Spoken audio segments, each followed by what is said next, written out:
Friday night SmackDown की ratings आ चुकी हैं और आखिर इनको देख के कैसे पता लगता है कि the tribal chief Roman Reigns इस समय रेसलिंग का सबसे बड़ा ड्रॉ है। पूरी स्टोरी जानने के लिए इस वीडियो को एंड तक देखते रहें। चैनल पर नए हैं तो सब्सक्राइब करें और उस नोटिफिकेशन बेल को भी ऑन करना ना भूलें।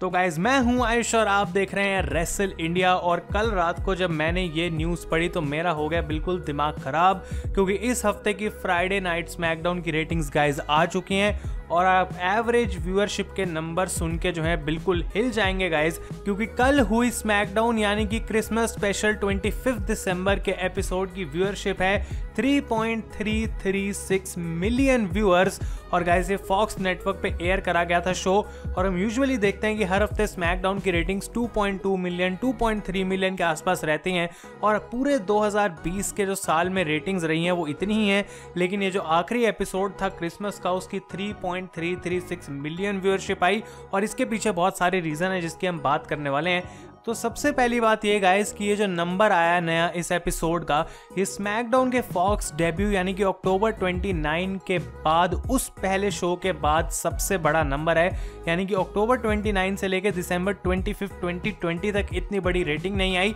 और उस पहले शो की रेटिंग थी 3.888 मिलियन व्यूअर्स, यानी कि थोड़ा सा ही पीछे ये रह गया, लगभग 500,000 व्यूअर्स का गैप है। लेकिन आप लोगों के दिमाग में बात आ रही होगी कि आखिर अचानक से इतनी ज़्यादा व्यूअरशिप में इंक्रीज कैसे हो गया, ये नंबर जो है वो पॉसिबल कैसे हो पाया। तो इसका जो सबसे बड़ा रीज़न है गाइज वो ये कि स्मैकडाउन आने से पहले यानी कि फॉक्स नेटवर्क पे इस शो के स्टार्ट होने से पहले एक NFL की बहुत ही बड़ी गेम एयर हो रही थी, जिसके आई थिंक प्रॉब्ली 8, 9 या 10 मिलियन से भी ज़्यादा व्यूअर्स रहते हैं हर हफ्ते। और स्मैकडाउन जैसे ही शुरू हुई तो बहुत सारे लोग उस चैनल को देख रहे थे ऑलरेडी, और जब उन्होंने देखा कि यहाँ पे Roman Reigns versus Kevin Owens का मैच आने वाला है जो कि फॉर द यूनिवर्सल चैंपियनशिप था, और ऊपर से गाइज एक स्टील केज मैच था, तो डेफिनेटली लोगों ने उसमें बहुत ज़्यादा इंटरेस्ट दिखाया। अब सबसे कमाल की बात यह है कि जो स्मैकडाउन का ये शो था वो पूरे साल के शोज़ को छोड़ के यही वाला शो एक टेप्ड होता है, और पहले से ही लोगों को रिजल्ट्स पता थे कि भाई आखिर इस शो में क्या मैचेस हुए हैं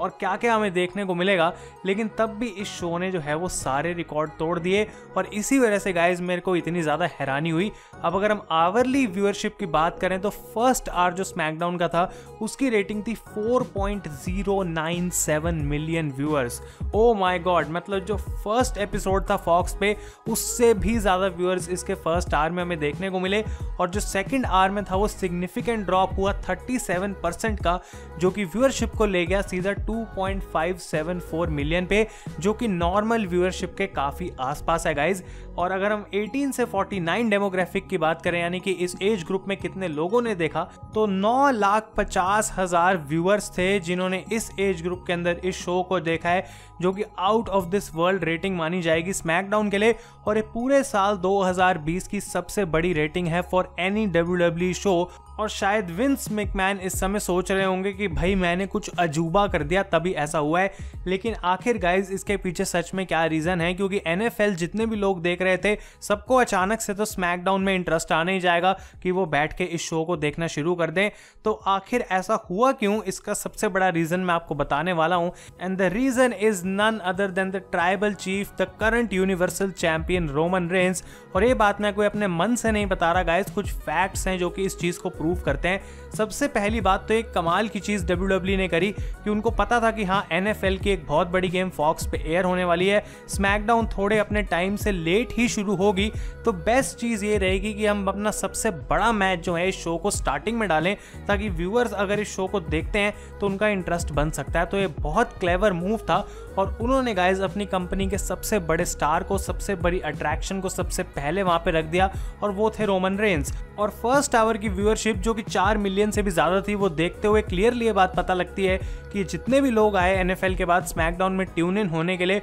उनको ये रोमन रेंज और केविन ओवेंस का स्टील केज मैच बहुत पसंद आया, जो कि एक्चुअली में एक बहुत बढ़िया मैच भी था। और प्रॉबली उन लोगों को जो है वो स्पॉयलर्स का कोई आइडिया भी नहीं था, वो बस शो को देख रहे थे, उनका इंटरेस्ट बना और इस वजह से उन्होंने स्मैकडाउन को देख लिया। तो गाइज ये चीज़ यहाँ पे प्रूव होती है कि WWE के पास रोमन रेंज में एक ऐसा सुपरस्टार है, एक ऐसा सेलिब्रिटी की कैलिबर कैलिबर का बंदा है जो कि इतने सारे लोगों को अपनी तरफ अट्रैक्ट कर सकता है अगर उसको सही तरीके से बुक करा जाए। और साल 2020 में जब से रोमन रेंस वापस आए हैं समर स्लैम में, उनकी बुकिंग WWE ने बिल्कुल परफेक्टली करी है और पूरा फोकस करा है कि इनके कैरेक्टर को लेके कुछ भी गलत वो टेलीविजन के ऊपर ना करें। और क्लियरली ये एक रीजन बन रहा है नए व्यूअर्स के लिए जो कि WWE में ट्यून इन हो रहे हैं और उनको रोमन रेंस का ये कैरेक्टर और स्टोरी लाइन और साथ के साथ उनके मैचेस भी, ये पूरा पैकेज अब एकदम से पसंद आ रहा है। तो WWE का एक क्लेवर मूव था और रोमन रेंस गाइस इतने बड़े ड्रॉ हैं इस समय पे, ये शायद बात WWE को भी नहीं पता होगी।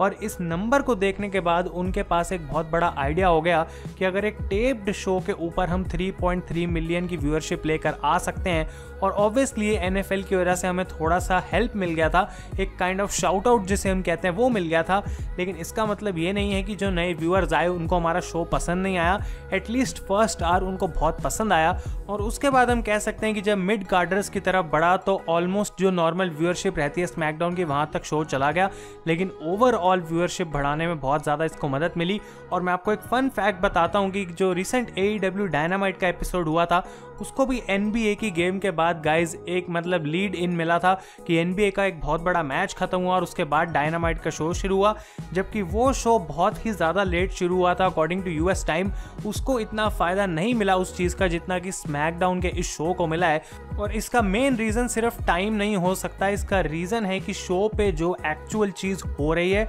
उसमें व्यूअर्स का बहुत ज़्यादा इंटरेस्ट था और इसी वजह से गाइज वो स्टे ट्यून्ड रहे स्मैकडाउन के ऊपर। और रोमन रेंस यहाँ पे जो है इतनी ज़्यादा अट्रैक्शन लेके आ रहे हैं WWE के लिए एक बहुत बड़ी बात है। और मैं उम्मीद करता हूँ कि आने वाले समय में यानी कि 2021 जो है वो स्मैकडाउन के शो के लिए एक बहुत कमाल का शो रह सकता है। फॉक्स नेटवर्क USA के अंदर एक बहुत ही ज़्यादा बड़ा नेटवर्क है और वो डेफिनेटली 5, 6 क्या 10 मिलियन तक भी व्यूअरशिप ला सकता है। अब ऑब्वियसली ये WWE के केस में करना बहुत मुश्किल है क्योंकि अब उतने लोग ही नहीं रहे जो रेसलिंग के अंदर जनरली इंटरेस्ट लेते हैं, लेकिन स्मैकडाउन पे जो रोमन रेंस की कहानी अगर इसके साथ कुछ और बढ़िया चीज़ें जोड़ दी जाएं तो क्या पता गाइस कि हर हफ्ते 3 मिलियन तक जो है व्यूअरशिप इस शो की पहुंच सकती है। तो आप लोग मुझे कमेंट्स में बताएं कि इन रेटिंग्स को देखने के बाद आपका क्या थॉट है, क्या आपको लगता है कि ये एक फ्लूक था, क्या इस चीज़ को WWE आगे भी कंटिन्यू कर सकती है, इस नंबर के पीछे एनालिसिस कर सकती है और उसके बाद शायद उनकी रेटिंग्स एक कंसिस्टेंट लेवल पे बढ़ सकती हैं, या फिर आपको लगता है कि रोमन रेंस इसका 100% रीज़न थे